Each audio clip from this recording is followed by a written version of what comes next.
ये तारा अपने टीटॉरी फेज में है। ये धूल और गैस के घेरे की एक बड़ी डोनट के आकार की डिस्क से घिरा हुआ है। डिस्क का ज्यादातर मटेरियल वापस तारे पर गिरता है, लेकिन कुछ धूल के कारण एक दूसरे से टकराते हैं। अगर ये टक्कर जेंटल होती है तो वो बड़े ऑब्जेक्ट्स बन जाते हैं। शुरुआत में ये चीजें इंसानी बाल के कतरे से चौड़ी नहीं होती हैं। समय के साथ धूल के गुबार कंकड़ में बदल जाते हैं। कंकड़ बड़ी चट्टान बन जाते हैं। गैस की मदद से ये चट्टान आपस में चिपक जाती हैं, और जबकि कुछ बड़ी चीजें टूट जाती हैं, जिनमें से ज्यादातर फ्यूचर प्लैनेट्स के बिल्डिंग ब्लॉक्स में बदल जाते हैं। प्लैनेटेसिमल्स। तारे का चक्कर लगाते हुए प्लैनेटेसिमल्स अपने रास्ते में आने वाले सभी मटेरियल को साफ कर देते हैं। पीछे अगर कुछ रह जाता है तो वह है कुछ महीन धूल। अरबों साल बाद तारे के इर्द गिर्द की डिस्क पूरी तरह से बदल जाती है। ये अब ठंडी है और अपने पेरेंट स्टार की गर्मी से बहुत दूर है। इसमें मौजूद पानी आखिरकार जम जाता है और बर्फ के छोटे छोटे कण अब धूल के साथ तारे के चारों तरफ चक्कर लगा रहे हैं। समय के साथ वे स्नोबॉल बन जाते हैं, जो बाद में बड़े ग्रहों के कोर में बदल जाते हैं। और चूंकि अंतरिक्ष के ये इलाके ठंडे होते हैं, इसीलिए यहाँ पर गैस मॉलिक्यूल्स धीमे हो जाते हैं और इस कोर पर आ जाते हैं। एस्ट्रोनॉमर्स का मानना है कि जुपिटर, सैटर्न, यूरेनस या नेपच्यून जैसे गैस जायंट्स इस तरह बनते हैं। दिलचस्प बात यह है कि सोलर सिस्टम में सबसे पहले बनने वाले ग्रह जुपिटर और सैटर्न थे। उन्हें इसमें 1 करोड़ साल या उससे भी ज्यादा समय लगा, जिसके बाद तारे के करीब दूसरे ग्रह नजर आने लगे। ये चट्टानी ग्रह हैं, जैसे मर्क्यूरी, वीनस, अर्थ और मार्स। ऐसी स्पेस बॉडीज को तारों के पैदा होने के बाद बनने में लाखों साल लग सकते हैं। जब ग्रह अपने तारे का चक्कर लगाना शुरू कर देते हैं तो उन्हें प्लैनेटरी सिस्टम कहा जाता है। इस सिस्टम में एक या एक से ज्यादा ग्रह हो सकते हैं और इसमें natural satellites, asteroids, dwarf planets, meteoroids और कॉमेट्स भी शामिल हो सकते हैं। सूरज और इसका चक्कर लगाने वाले 8 ग्रहों को सोलर सिस्टम कहा जाता है। मर्क्यूरी सूरज के सबसे करीब है। ये जगह पृथ्वी के कुदरती सैटेलाइट मून की तरह ही नजर आती है, लेकिन करीब से देखने पर पता चलता है कि ये सिर्फ एक भ्रम है।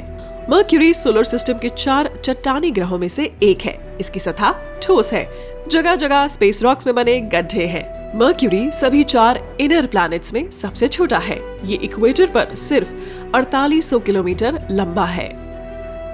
अगर आप पूरा मर्क्यूरी देखना चाहते हैं तो इसका चक्कर लगाने में आपको लगभग 2.5 दिन का समय लगेगा। इसके लिए आपको बिना रुके 80 किलोमीटर प्रति घंटे की रफ्तार से अपनी कार चलानी होगी। लेकिन इस ग्रह पर कार चलाना आसान काम नहीं होगा। ग्रह की सतह खड़ी ढलानों वाली पहाड़ियों से अटी पड़ी है। उनमें से कुछ 3 किलोमीटर तक ऊंची हैं। मर्क्यूरी पर किसी तरह का एटमॉस्फेयर नहीं है और इस ग्रह पर तापमान काफी ज्यादा है। दिन के दौरान ये 420 डिग्री सेल्सियस और रात के दौरान -180 डिग्री सेल्सियस होता है। ये सोलर सिस्टम का दूसरा सबसे डेंस ग्रह भी है, जिसके ऊपर सिर्फ पृथ्वी है। मर्क्यूरी पर एक बड़ी मेटेलिक कोर है। इस कोर से ग्रह के वॉल्यूम का लगभग 85% हिस्सा बनता है। अकेले इसके कोर में सोलर सिस्टम के किसी भी ग्रह से ज्यादा आयरन मौजूद है। कुछ समय पहले एस्ट्रोनॉमर्स को पता चला कि मर्क्यूरी में न सिर्फ आउटर कोर है जिसमें लिक्विड मेटल है, बल्कि इसमें एक ठोस इनर कोर भी है। इस कोर का आउटर शेल एक चट्टानी मैंटल और ठोस क्रस्ट से बना है, जो सिर्फ 500 से 650 किलोमीटर मोटा है। एटमॉस्फेयर की बजाय मर्क्यूरी का एक पतला एटमॉस्फेयर है। ये ज्यादातर ऑक्सीजन, सोडियम, हाइड्रोजन, हीलियम और पोटेशियम से बना होता है।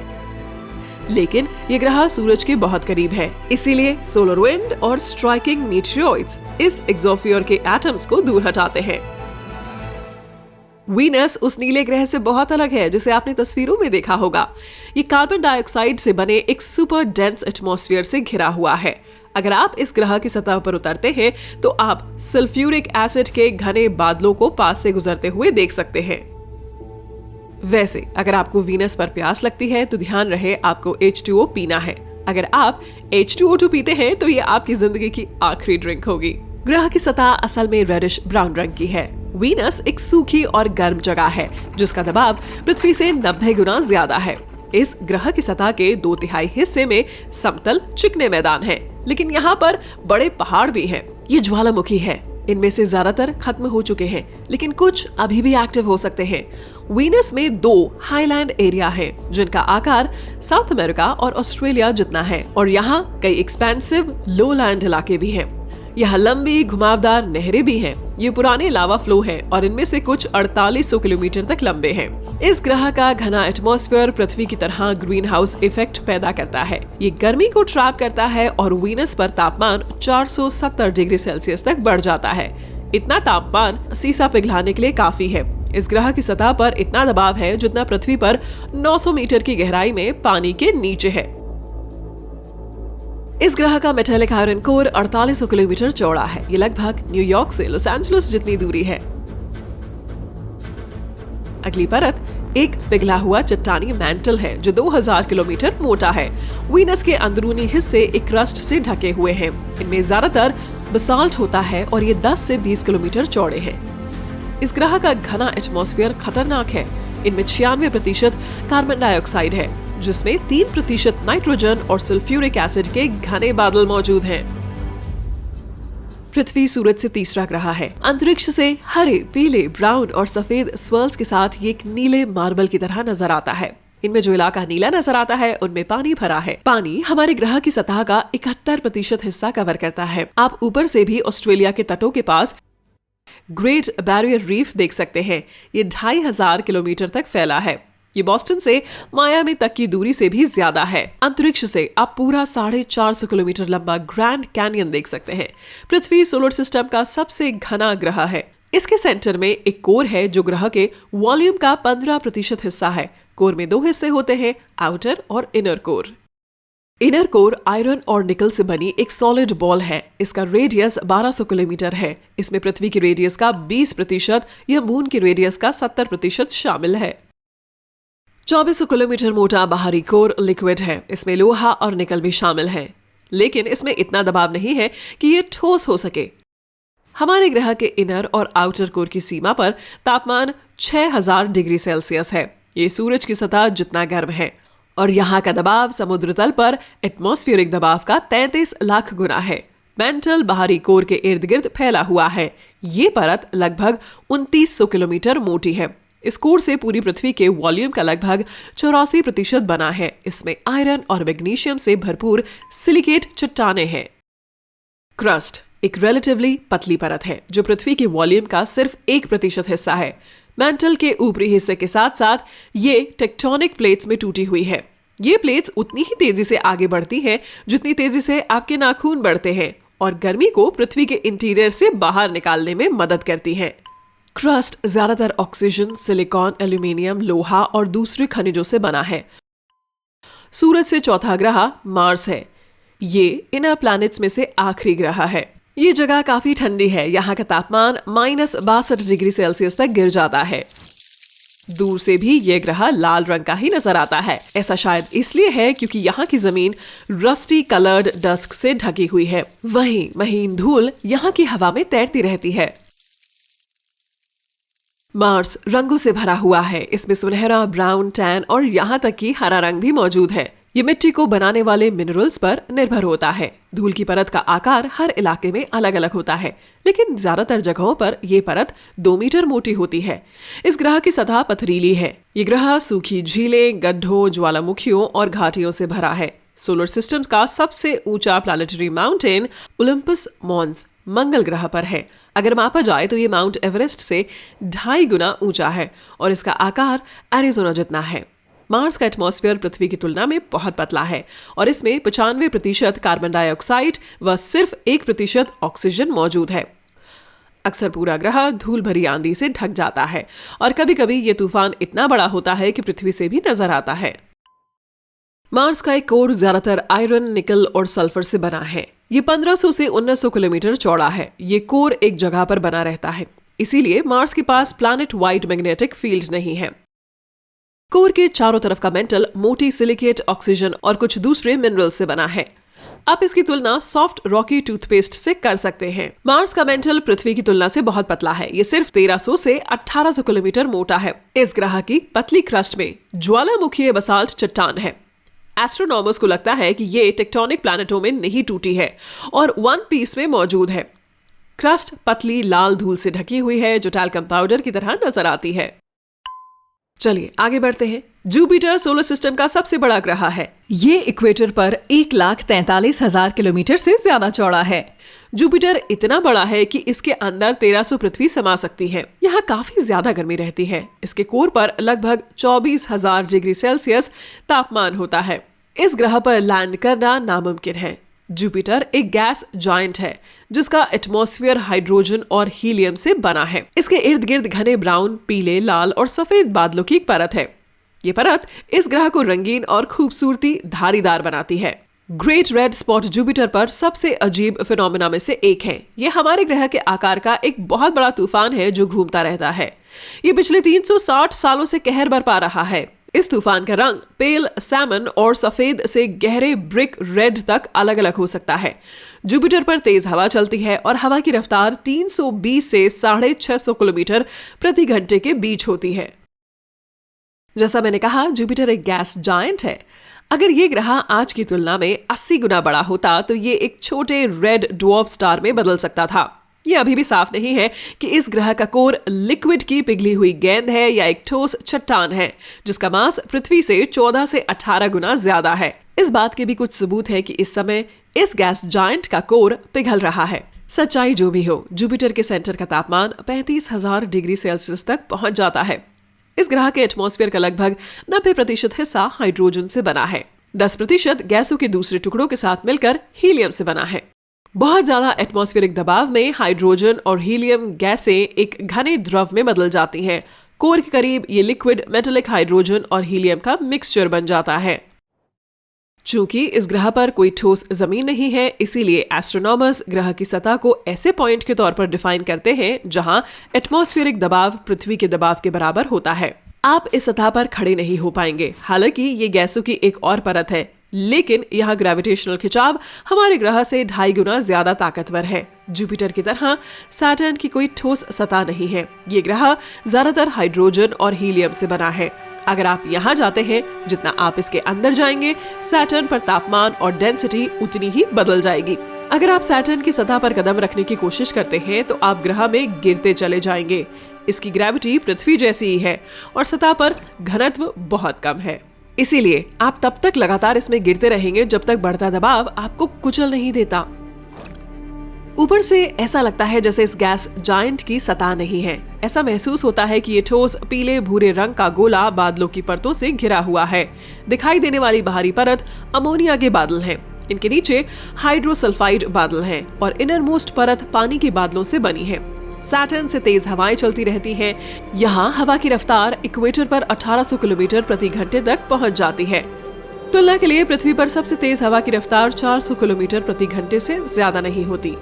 सैटर्न ज्यादातर हाइड्रोजन और हीलियम से बना है, जिसमें मीथेन, अमोनिया और पानी के कुछ कतरे हैं। लेकिन इनमें जुपिटर से ज्यादा सल्फर होता है, जिससे ग्रह को स्मॉग जैसा नारंगी रंग मिलता है। शनि का एटमॉस्फेयर असल में इसकी सतह से अलग नहीं है, लेकिन आप जितने गहरे जाएंगे दबाव उतना ही बढ़ जाएगा। कुछ पॉइंट्स पर यह हाइड्रोजन को लिक्विड में बदल देता है। ग्रह के सेंटर के आगे ये लिक्विड गैस मेटेलिक हाइड्रोजन में बदल जाती है।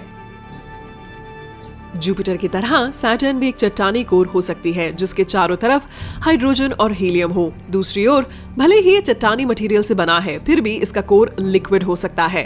सैटर्न के सबसे ज्यादा पहचाने जाने वाले फीचर्स में इसका शानदार ग्रे, बेज और टैन रिंग्स हैं। छोटे छल्लों के ये ग्रुप चट्टान और बर्फ के टुकड़ों से बने हैं। सैटर्न के 53 कंफर्म्ड मून हैं जिनका नाम रखा जा चुका है। बाकी 29 मून्स को अभी भी खोजा जाना और उनका ऑफिशियल नाम रखा जाना बाकी है।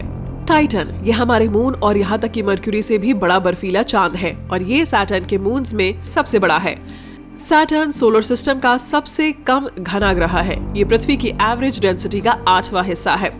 अगर आपको इतना बड़ा पानी का पूल मिल जाए जो इस रिंग्ड प्लैनेट में फिट हो सके तो वो सतह पर तैरता रहेगा, और फिर भी अपने बड़े वॉल्यूम की वजह से ये ग्रह पृथ्वी से 95 गुना ज्यादा बड़ा है। यूरेनस सूरज से 2.7 अरब किलोमीटर दूर बर्फ और गैस की एक नीली हरी बॉल है। सूरज से आने वाली रोशनी की बदौलत इस आइस जायंट का रंग इतना सुंदर है।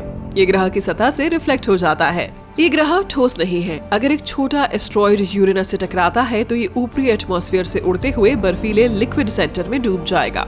यूरेनस अपनी साइड से सूरज का चक्कर लगाता है। ये अकेला ऐसा ग्रह है जिसकी एक्सिस लगभग सीधे हमारे तारे की तरफ पॉइंट करती है। हो सकता है कि ऐसा इसलिए हुआ हो क्योंकि ये ग्रह अपनी फॉर्मेशन के तुरंत बाद एक बड़ी स्पेस बॉडी से टकराया था। गर्मियों में तेज तूफान इस ग्रह को हिला देते हैं। इस तरह के तूफान तभी आते हैं जब यूरेनस काफी गर्म होता है। ये तूफान कभी कभी 10,000 किलोमीटर से ज्यादा दूरी तक फैलता है। जापान और अमेरिका के बीच लगभग इतनी ही दूरी है। इस ग्रह में छल्लों के 2 सेट हैं। इनर सिस्टम में 9 नैरो डार्क रिंग्स हैं। बाहरी रिंग्स चमकीले होते हैं जिसमें एक नीला और एक लाल है। यूरेनस के सेंटर में एक चट्टानी कोर है। ये छोटा है और पृथ्वी के मास का सिर्फ आधा है। दूसरे ग्रहों की तुलना में यूरेनस का कोर काफी ठंडा है। इसका तापमान सिर्फ 5000 डिग्री सेल्सियस है।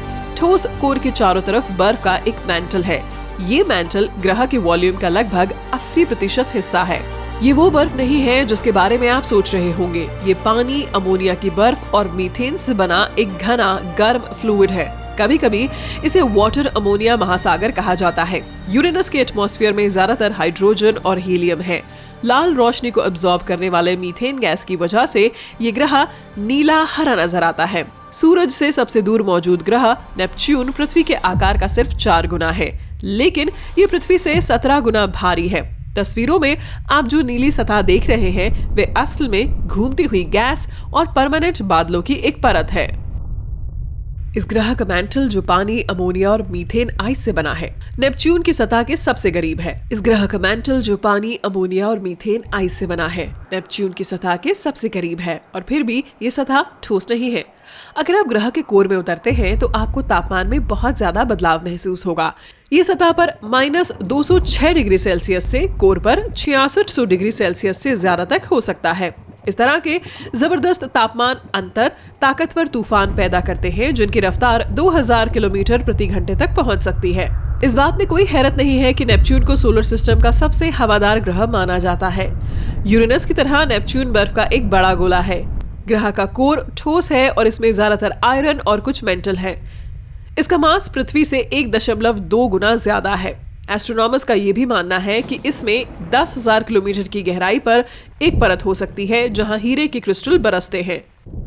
ग्रह का कोर एक बड़े मैंटल से घिरा हुआ है। ये 1600 से 3700 डिग्री सेल्सियस तक के तापमान के साथ लिक्विड का काफी गर्म इलाका है। ये मैंटल मीथेन, अमोनिया और पानी से भरपूर है और पृथ्वी के 15 मास के बराबर है। नेपच्यून का एटमॉस्फेयर इस ग्रह के मास पर 5 से 10% है। ये नेपच्यून के कोर के 20% तक फैला हुआ है। एटमॉस्फेयर में 80% हाइड्रोजन, 19% हीलियम और थोड़ी मीथेन गैस है। इस ग्रह को इसका नीला रंग मीथेन गैस से मिलता है। लेकिन सोलर सिस्टम्स के बाहर ग्रह कैसे दिखते हैं? क्या वे हमारी चट्टानी दुनिया और गैस जायंट्स के समान दिखते हैं? खैर, इनमें से कुछ बहुत ही अजीब हैं। अब हम पृथ्वी से 40 प्रकाश वर्ष दूर हैं और एक एक्सोप्लैनेट के पास हैं जिसका नाम GJ1214b है। वैसे सोलर सिस्टम के बाहर किसी भी ग्रह को एक्सोप्लैनेट कहते हैं। ये हमारे ग्रह के आकार से लगभग 3 गुना है, लेकिन इसका मास पृथ्वी के मास का 8 गुना है। GJ1214b पृथ्वी के हर 38 घंटे में एक बार एक रेड ड्वार्फ तारे का चक्कर लगाता है। इस ग्रह की सतह पर तापमान लगभग 200 डिग्री सेल्सियस है, लेकिन यह अकेली चीज नहीं है जो इस ग्रह को इतना अजीब बनाती है। हबल स्पेस टेलीस्कोप से इस दूर की दुनिया को देखने के बाद एस्ट्रोनॉमर्स इस नतीजे पर पहुंचे हैं कि GJ1214b में काफी सारा पानी है। ये एक भाप से भरे और घने एटमॉस्फेयर से घिरा हुआ है। अभी तक हम ऐसे किसी और ग्रह के बारे में नहीं जानते हैं। ग्रह की सतह पर हाई प्रेशर और हाई टेम्परेचर की वजह से यहाँ सुपर फ्लूइड वाटर और गर्म बर्फ जैसी एग्जॉटिक सामग्री बन सकती है। ये चमकीला नीला एक्सोप्लैनेट पृथ्वी से 62 प्रकाश वर्ष दूर मौजूद है। ये पीसफुल और थोड़ा जाना पहचाना नजर आता है। ये जुपिटर से थोड़ा बड़ा है और इसका नीला रंग आपको हमारी पृथ्वी की याद दिला सकता है। लेकिन ये खूबसूरती इस ग्रह के खतरनाक नेचर को छिपा देती है। इसका सुंदर रंग सिलिकेट एटम्स और पार्टिकल से बना है जो इस ग्रह का एटमॉस्फेयर बनाते हैं। यहाँ हवा की रफ्तार 8,700 किलोमीटर प्रति घंटे तक पहुंच सकती है।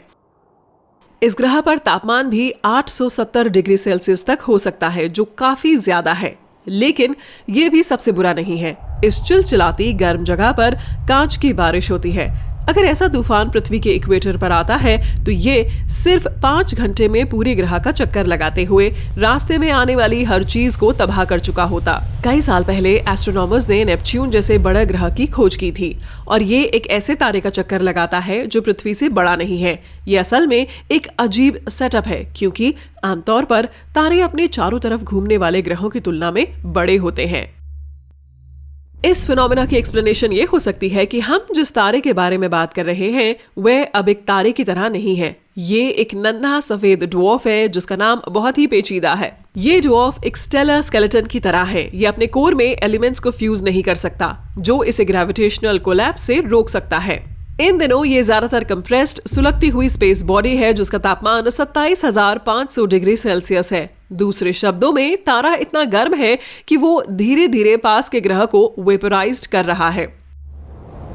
इस तेज गर्मी की वजह से ग्रह अपना एटमॉस्फेयर खो रहा है। व्हाइट हॉट स्टार रोजाना लगभग 26 करोड़ टन की दर से ग्रह से दूर वेपराइज्ड मटेरियल की स्ट्रीम्स को भेज रहा है। फार अवे नेपच्यून के आकार का एक्सोप्लैनेट ग्लीजा 436b एक पैराडॉक्स है। ये चिलचिलाती गर्म बर्फ से बना है। ये लियो के कॉन्स्टेलेशन में पृथ्वी से 30 प्रकाश वर्ष दूर मौजूद है। ये ग्रह सिर्फ 2 दिनों में रेड ड्वार्फ ग्लीजा 436 का एक ऑर्बिट पूरा करता है। इसका मतलब ये है कि ये अपने पेरेंट स्टार के काफी करीब है। इनके बीच की दूरी मर्क्यूरी और सूरज के बीच की दूरी से 15 गुना कम है। शायद यही वजह है कि इस ग्रह का तापमान शायद ही करीब 420 डिग्री सेल्सियस से नीचे जाता है। लेकिन सबसे अजीब बात, इस ग्रह पर काफी सारी वाटर आइस है जिसे आइस एक्स के रूप में जाना जाता है और ये तेज तापमान के बावजूद ठोस रहती है। इस फिनोमेना के लिए सबसे प्लॉजिबल एक्सप्लेनेशन में से एक इस ग्रह की मजबूत ग्रेविटी है। ये एटमॉस्फेयर में मौजूद वाटर वेपर के कम अमाउंट को बर्फ में कंप्रेस कर देता है और फिर इसे पिघलने से रोकता है। पृथ्वी से लगभग 4000 प्रकाश वर्ष दूर एक ऐसा ग्रह है जो एक बड़े हीरे की तरह नजर आता है। ये ग्रह पृथ्वी के आकार से 5 गुना बड़ा है। इसे अपनी पेरेंट स्टार का चक्कर लगाने में सिर्फ 2 घंटे और 10 मिनट लगते हैं, जो एक पल्सर है और 1 मिनट में 10,000 बार घूमता है। ये ग्रह अब तक खोजे गए किसी भी ग्रह की तुलना में ज्यादा सघन है और इसमें ज्यादातर कार्बन है। ये इतना डेंस है कि एस्ट्रोनॉमर्स को लगता है कि ये कार्बन क्रिस्टलीन हो सकता है, जिसका मतलब है कि ग्रह का कुछ हिस्सा एक हीरा है। अब इस गर्म जुपिटर को देखते हैं।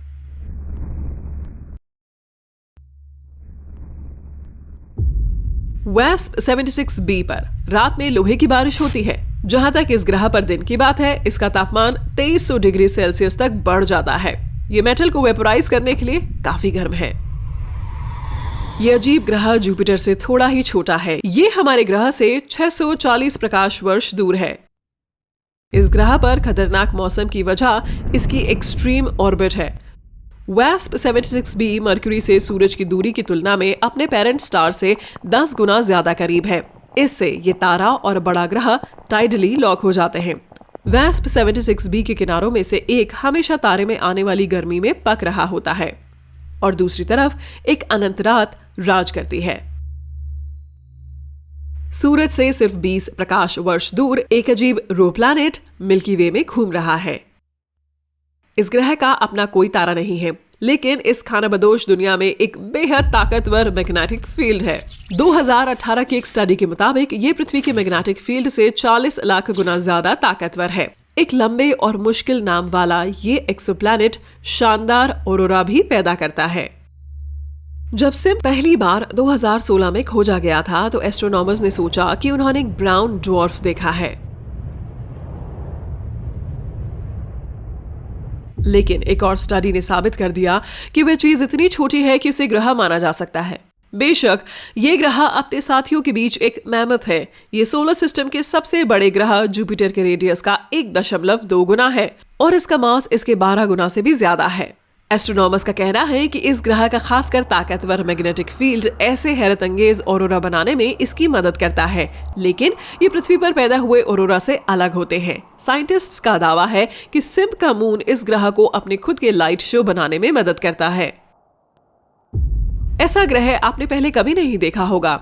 इसे अक्सर सुपर सैटर्न या सैटर्न ऑन स्टेरॉइड्स कहा जाता है। ऐसा इसलिए क्योंकि J1407b वो रिंग्स का एक बड़ा सिस्टम है। ये सैटर्न से 640 गुना बड़ा है। ये एक्सोप्लैनेट पृथ्वी से 434 प्रकाश वर्ष दूर मौजूद है। ये अकेला ऐसा जाना पहचाना ग्रह है जिसमें सैटर्न की तरह छल्ले मौजूद है। अगर J1407b कभी सैटर्न से अपनी जगह बदलता है तो इसके रिंग्स फुल मून से कई गुना बड़े नजर आएंगे। एस्ट्रोनॉमर्स ने ग्रह के छल्लों के बीच हाफवे में एक गैप नोटिस किया है। शायद मार्स के आकार का एक एक्सोमून इस गैप के बीच कहीं ग्रह का चक्कर लगाता है। अगर आप इस मून पर रहते हैं तो आपको हमेशा आसमान में एक शानदार नजारा दिखाई देगा।